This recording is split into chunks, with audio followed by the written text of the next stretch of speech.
Cambridge IELTS 9 by University of Cambridge ESOL Examinations, published by Cambridge University Press. This recording is copyright. CD 2. Test 3. You will hear a number of different recordings, and you will have to answer questions on what you hear. There will be time for you to read the instructions and questions, and you will have a chance to check your work. All the recordings will be played once only. The test is in 4 sections. At the end of the test, you will be given 10 minutes to transfer your answers to an answer sheet. Now turn to Section 1. Section 1. You will hear a telephone conversation between a travel company employee and a customer. First, you have some time to look at questions 1 to 5.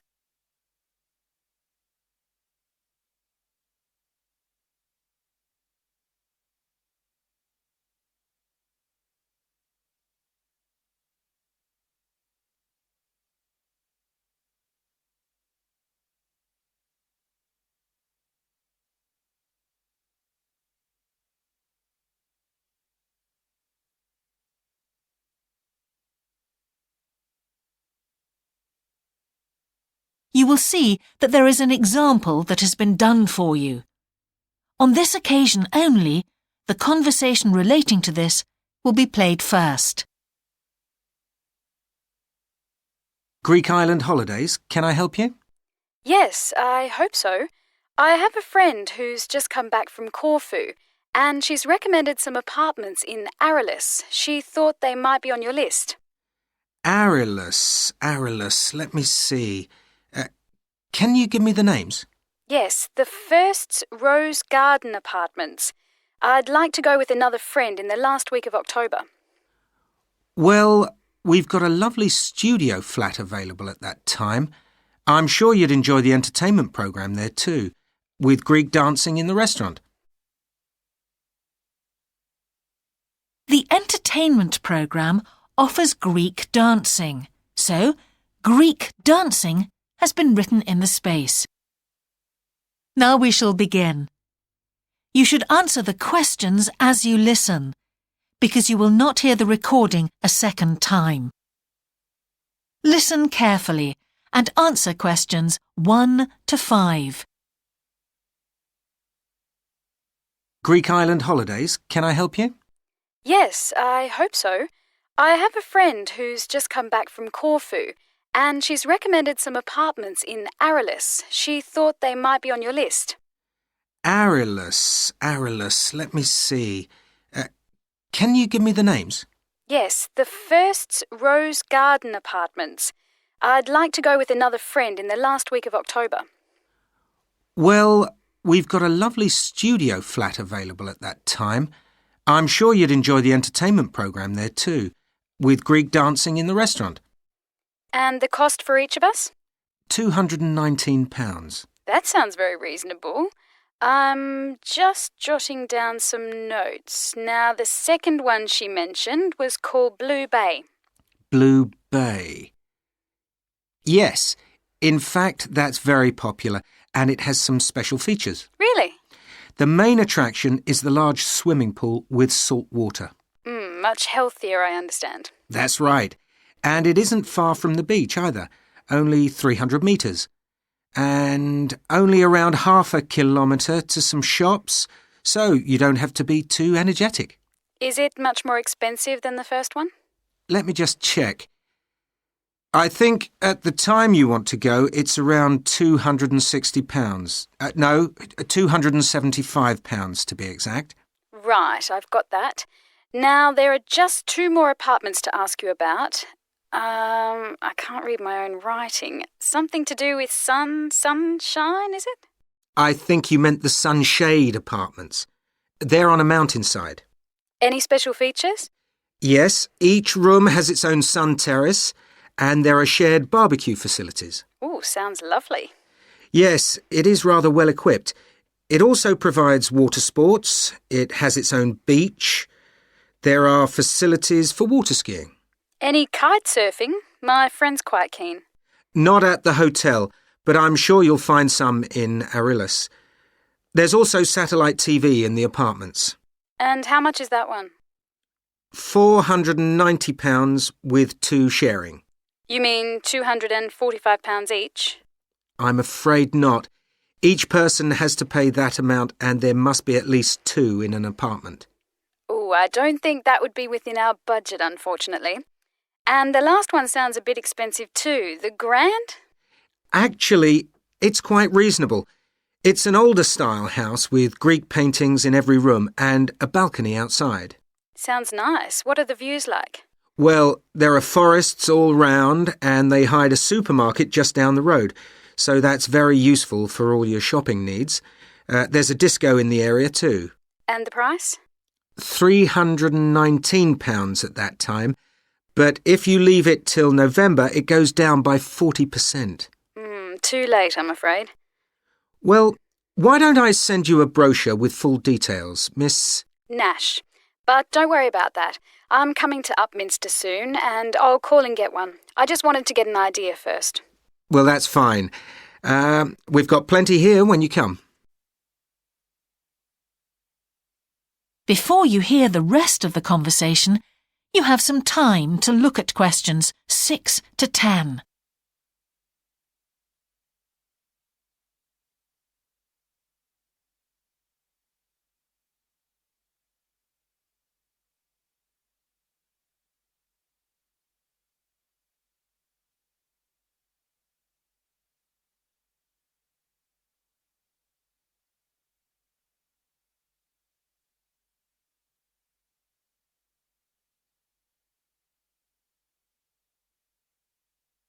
Now listen and answer questions 6 to 10. If you've got a minute, could I just check a couple of points about insurance? I got one policy through the post, but I'd like to see if yours is better. Fine. What would you like to know? Well, the one I've got has benefits and then the maximum amount you can claim. Is that like yours? Yes, that's how most of them are. Well, the first thing is cancellation. If the holiday's cancelled on the policy I've got, you can claim £8,000. We can improve on that, Miss Nash. For Greek island holidays, our maximum is £10,000. That's good. Of course, our holiday won't even cost £1,000 together. It's still sensible to have good cover. Now, if you go to hospital, we allow £600. Yes, mine's similar. And we also allow a relative to travel to your holiday resort. My policy just says their representative will help you. You can see there's another difference there. And what happens if you don't get on the plane? Nothing as far as I can see on this form. Don't you have missed departure? No, I'll just jot that down. We pay up to £1,000 for that, depending on the reason. And we're particularly generous about loss of personal belongings, up to £3,000, but not more than £500 for a single item. Then I'd better not take my laptop. Not unless you insure it separately. OK, thanks very much for your time. You've really been helpful. Can I get back to you? Your name is... Ben Ludlow. That's Ludlow. I'm the assistant manager here. I'll give you my number. It's 081 260 543 216. But didn't I phone 081 260 567 294? That's what I've got on the paper. That's the main switchboard. I've given you my direct line. Right. Thank you very much for your time. That is the end of section 1. You now have half a minute to check your answers.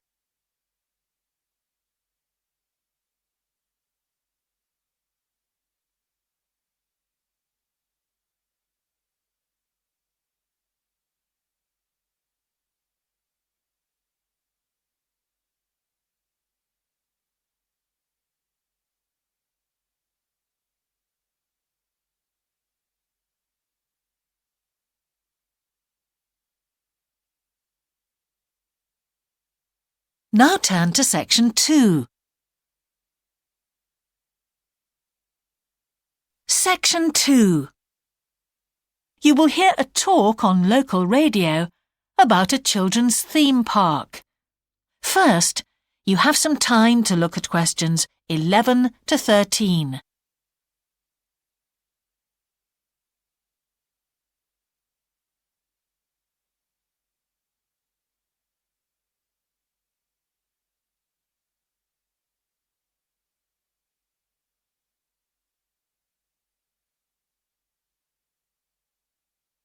Now listen carefully and answer questions 11 to 13. For the second in our series about locally run businesses, we meet Simon Winridge, co-founder of the hugely successful Winridge Forest Railway Park. Welcome, Simon. Now, perhaps you can begin by telling us a little bit about how it all started. Well, during the 1970s, my wife Liz and I had just acquired 80 acres of sheep farming land, and we decided to settle down and have children. Pretty soon we had a daughter, Sarah, and a son, Duncan. The place was wonderful for the kids. They particularly loved trains and gradually built up an enormous network of miniature railway track.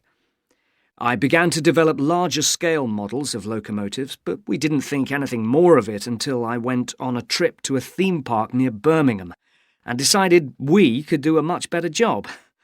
So we set up a small one ourselves, based on the miniature railway, and we opened to the public for just a month that year, 1984, in July, our driest month, because our children said they didn't want our guests to have a miserable wet visit. I dealt with park business and Liz carried on with the farm work. It soon became clear that we were onto a winner.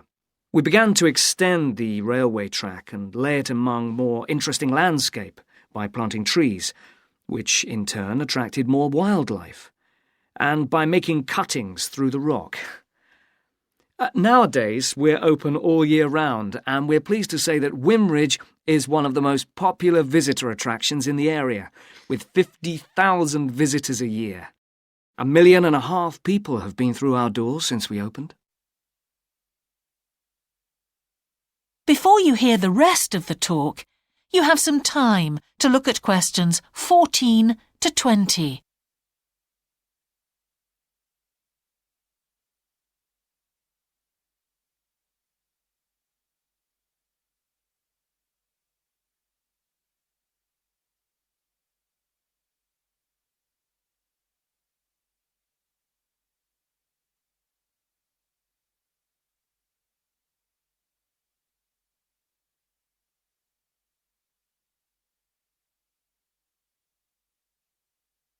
Now listen and answer questions 14 to 20. All these visitors mean we have had to expand our operation, and it's now a truly family concern. I'm near to retirement age, so I only concern myself with looking after the mechanical side of things, keeping the trains going. Liz now devotes all her energies to recruiting and supporting the large squadron of workers, which keep the place running smoothly. We're really pleased that, after some years away teaching, Sarah has now returned to the park and makes sure the visitors are kept fed and watered, which keeps her pretty busy, as you can imagine. Our son Duncan has been a stalwart of the park for the last 10 years, taking over from me in the area of construction. And I'll say a little bit more about that in a moment. And his new wife, Judith, has also joined the team in charge of retail. That's becoming a tremendous growth area for us. A lot of people want to buy souvenirs. Mm-hmm. So have you finished your development of the site for the moment? Not at all. We're constantly looking for ways to offer more to our visitors. The railway remains the central feature, and there's now 1.2 kilometres of the line laid, but we'd like to lay more. Because of the geology of the area, our greatest problem is digging tunnels, but we're gradually overcoming that. We're also very pleased with a new installation of the go-kart arena, which is 120 square metres in area. Again, the problem is the geology. We had to level the mounds on the track for safety reasons. We wanted to enable 5 to 12-year-olds to use the go-karts. And the main attraction here is the Formula One kart. We've known fights to break out over who gets it. And then, finally, to our most recent development, which is the landscape swimming pool. That is the end of section 2. You now have half a minute to check your answers.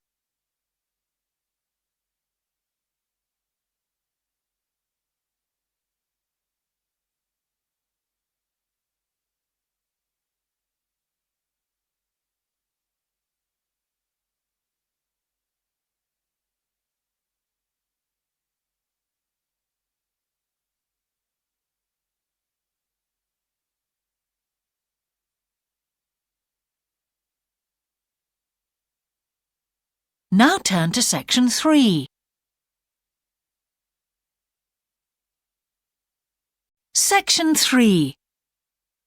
You will hear a geography student called Caroline discussing her dissertation with her tutor. First, you have some time to look at questions 21 to 23.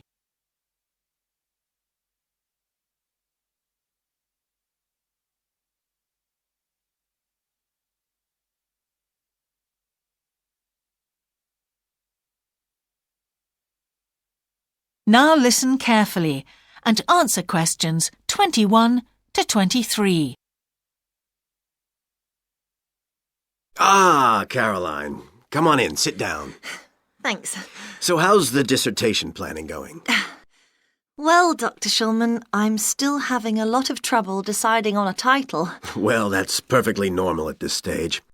And this is what your tutorials will help you to do. Right. What we'll do is jot down some points that might help you in your decision.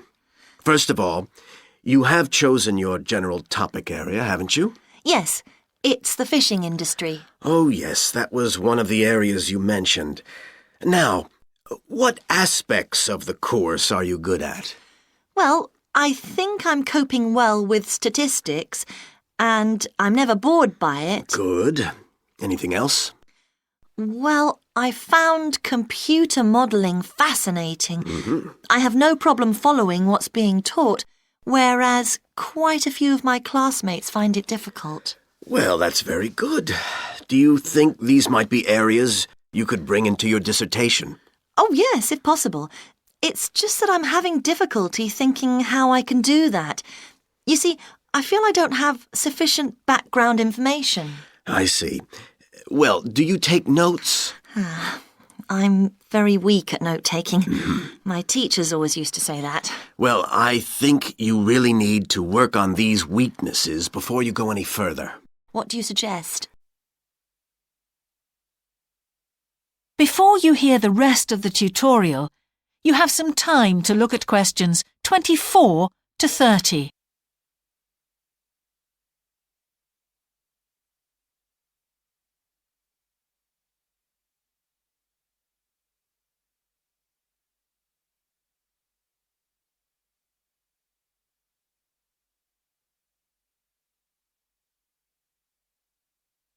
Now listen and answer questions 24 to 30.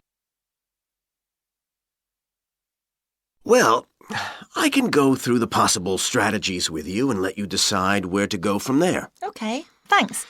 Well, some people find it helpful to organize peer group discussions. You know, each week a different person studies a different topic and shares it with the group. Oh, right. It really helps build confidence. Yeah. You know, having to present something to others. I can see that. The drawback is that everyone in the group seems to share the same ideas. They keep being repeated in all the dissertations. OK. You could also try a service called Student Support. It's designed to give you a structured program over a number of weeks to develop your skills. Sounds good. Yes. Unfortunately, there are only a few places. Ah. But it's worth looking into. Yes, of course. I know I've got to work on my study skills. And then there are several study skills books you can consult. Right. They'll be a good source of reference. But the problem is, They are sometimes too general. Yes, that's what I've found. Other than that, I would strongly advise quite simple ideas, like using a card index. Well, yes, I've never done that before. It's simple, but it really works because you have to get points down in a small space. Another thing I always advise is don't just take your notes and forget about them. Read everything 3 times. That'll really fix them in your mind. Yes. I can see it'd take discipline, but... Well, if you establish good study skills at this stage, they'll be with you all your life. Oh, yes, I completely agree. It's just that I don't seem to be able to discipline myself. I need to talk things over. We'll be continuing these tutorials, of course. Let's arrange next month's now. Let's see. I can see you virtually any time during the week starting the 22nd of January. What about the 24th? I'm free in the afternoon. Sorry, I'm booked then. What about the following day? The Thursday? Yeah? I can make the morning. Fine. We'll go for the 25th then. That's great. Thanks. That is the end of section 3. You now have half a minute to check your answers.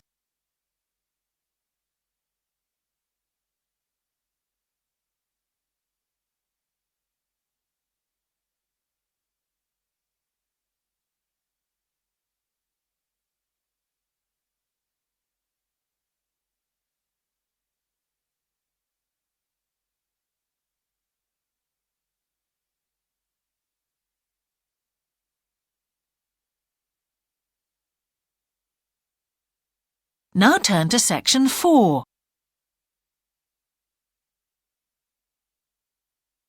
Section 4. You will hear part of a lecture about an experimental design for a house. First, you have some time to look at questions 31 to 40.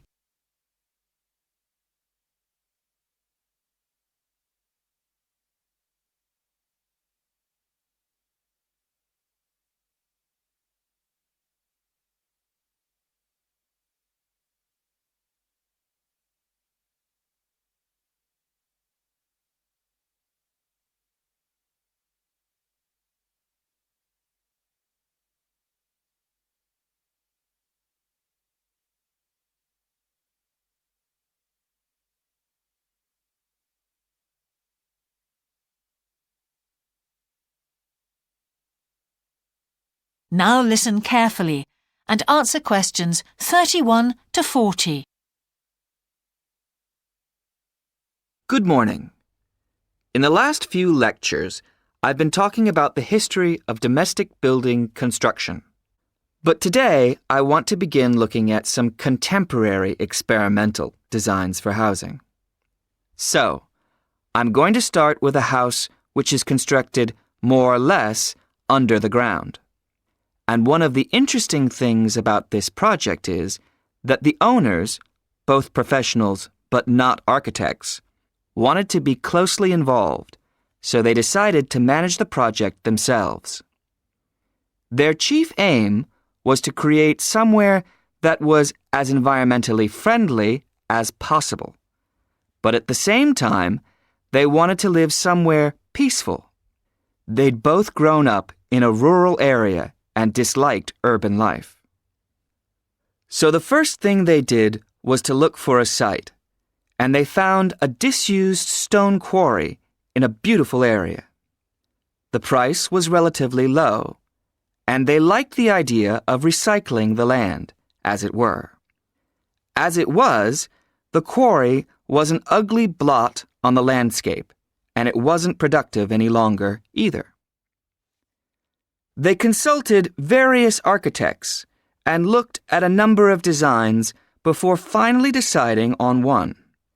As I've said, it was a design for a sort of underground house, and it was built into the earth itself, with 2 stories. The north, east, and west sides were set in the earth, and only the sloping south-facing side was exposed to the light. That was made of a double layer of very strong glass.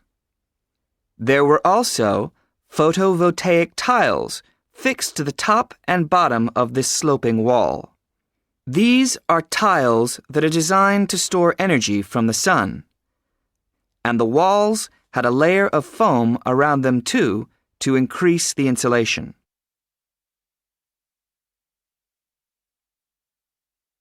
Now, what is of interest to us about this project is the features which make the building energy efficient. Sunlight floods in through the glass wall, and to maximize it, there are lots of mirrors and windows inside the house. That helps to spread the light around. So that's the first thing. Light is utilized as fully as possible. In addition, the special tiles on the outside convert energy from the sun and generate some of the house's electricity. In fact, and it is possible that in future the house may even generate an electricity surplus, and that the owners will be able to sell some to the national grid. As well as that, wherever possible, recycled materials have been used. For example, the floors are made of reclaimed wood, and the owners haven't bought a single item of new furniture. They just kept what they already had. And then there's the system for dealing with the waste produced in the house. This is dealt with organically. It's purified by being filtered through reed beds which have been planted for that purpose in the garden. So the occupants of the house won't pollute the land or use any damaging chemicals. It's true that the actual construction of the house was harmful to the environment, mainly because they had to use massive amounts of concrete, one of the biggest sources of carbon dioxide in manufacturing. And, as you know, this is very damaging to the environment. In total, the house construction has released 70 tons of carbon dioxide into the air. Now that's a frightening thought. However, once the initial debt has been cleared, and it's been calculated that this will only take 15 years, this underground house won't cost anything, environmentally I mean, because unlike ordinary houses, it is run in a way that is completely environmentally friendly. So, eco-housing like this is likely to become much more. That is the end of section 4. You now have half a minute to check your answers.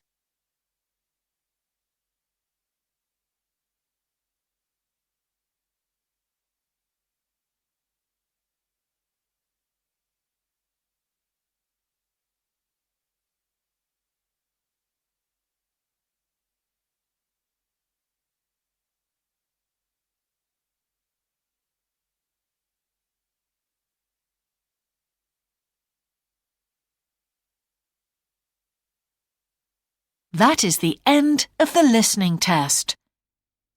In the IELTS test, you would now have 10 minutes to transfer your answers to the answer sheet.